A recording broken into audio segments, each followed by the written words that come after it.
As one of the most cunning and influential figures within the galaxy, Palpatine has orchestrated it all. From secretly mastering the dark side of the Force as a Sith to manipulate his way to becoming Supreme Chancellor, to undermining the Jedi Order and bringing it to his knees and nearly erasing them from history, Palpatine has done it all. But what about when Palpatine wasn't pulling the strings of galactic domination? What was the galaxy's most dangerous villain doing when he wasn't plotting his next move? From his sad childhood to his final days, the secret of Palpatine's free time are as dark and twisted as the Emperor himself. From the very beginning, Palpatine was different. As a child, he spent much of his time alone, isolated from both his family and friends. His upbringing was cold and distant, and his family treated him like nothing more than an outsider than their own.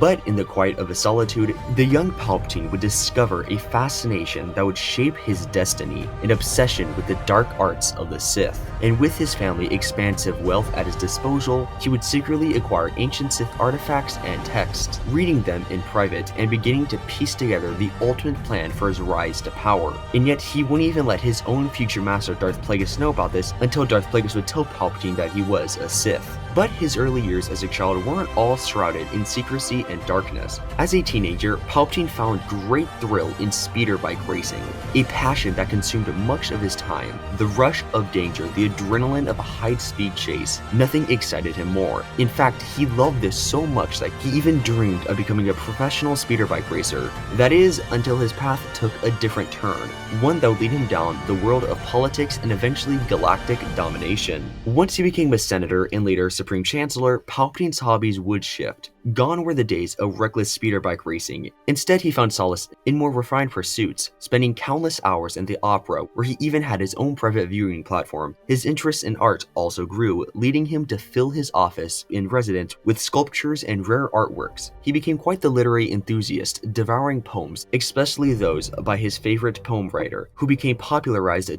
due to his dark, twisted, and sickening way of writing, Asnak, whose work mirrored Palpatine's own sinister nature. As Emperor of the Galaxy, Palpatine's free time became increasingly scarce, but when he wasn't ruling with an iron fist, he would find several twisted ways to amuse himself. Some examples being, he would even capture surviving Jedi from the Purge and force them to fight one another for his entertainment. Or if he was feeling very risky, he would fight them himself. And whoever was fighting him, if they were the last one standing, they would often be given the chance to either join him or die. Beyond that, Palpatine also trained many personal assassins and spies, ensuring that his empire would always be secure from the shadows. One of his more intriguing pastimes was actually writing. Palpatine authored several books detailing his political ideologies, his rise to power, and even his dark side abilities. Two of his most notable works included the Book of Sith and Absolute Power. Ever the scholar of the dark side, he would spend much of his time researching ancient Sith knowledge, exploring temples, and studying the Jedi archives. His ultimate obsession, however, would be immortality, a pursuit that we have seen glimpses of in modern Star Wars series like The Mandalorian and The Bad Batch. Between ruling the galaxy, writing Sith help guides, and studying the dark side of the Force,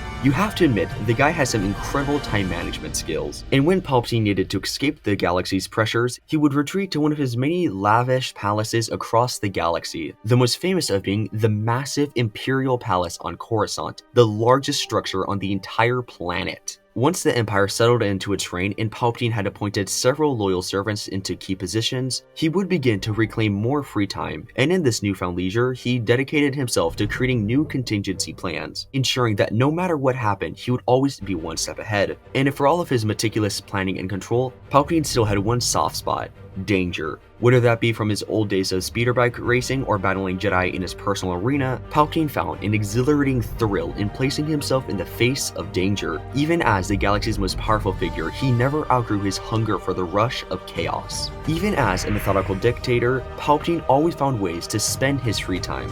But anyway, that is everything that Palpatine did in his free time from childhood to his death. I hope you enjoyed today's video. If you did, it would mean a whole lot to me if you could like and subscribe, as it would help the channel out a ton. Also, if you enjoyed today's video, make sure to click on screen now to watch another one of them. And with that, my fellow Star Wars nerds, may the Force be with you.